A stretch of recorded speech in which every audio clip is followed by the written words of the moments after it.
I loved reading W.B. Yeats' work on Irish folklore. Unlike people today, he favored and gave prominence to the actual stories and tales as passed down by the common folk over the scholarship and critical analyses of said tales by the educated class. I take it you appreciate this approach?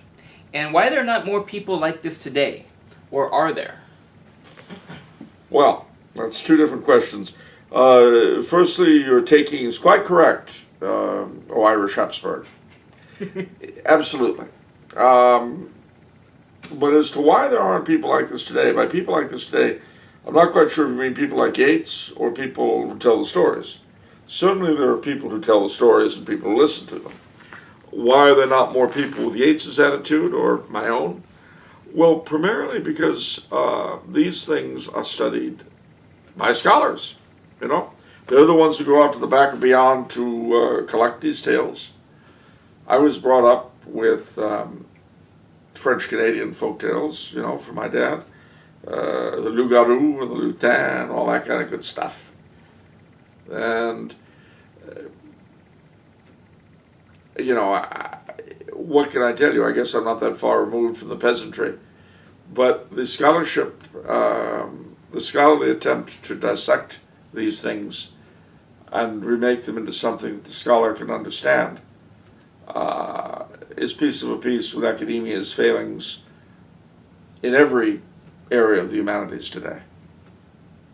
In history, in literature, in the fine arts, academia has basically become, and this includes philosophy and theology and all that, has basically, bearing in mind too that I'm painting with a very broad brush. I'm not speaking of particular colleges and certain academies and so forth.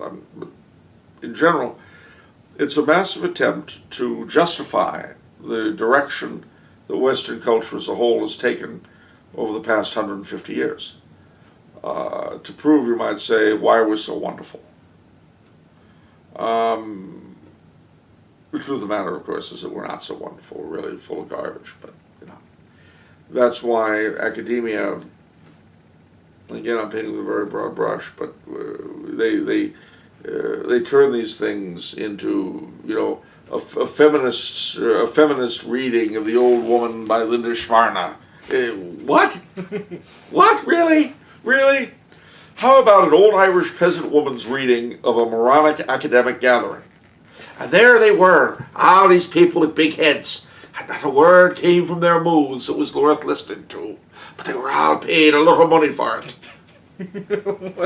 I'd love to. Now there's a folk tale for you. I mean, honestly, you know, again, it's not that folk wisdom is 100% infallible. It's just that I would trust it over the wanderings of that sort of academic. And again, don't get me wrong, scholarship is a wonderful thing. Academia can be a wonderful thing. It has been a wonderful thing. It's just, at the moment, in general, right now, it's not. Okay.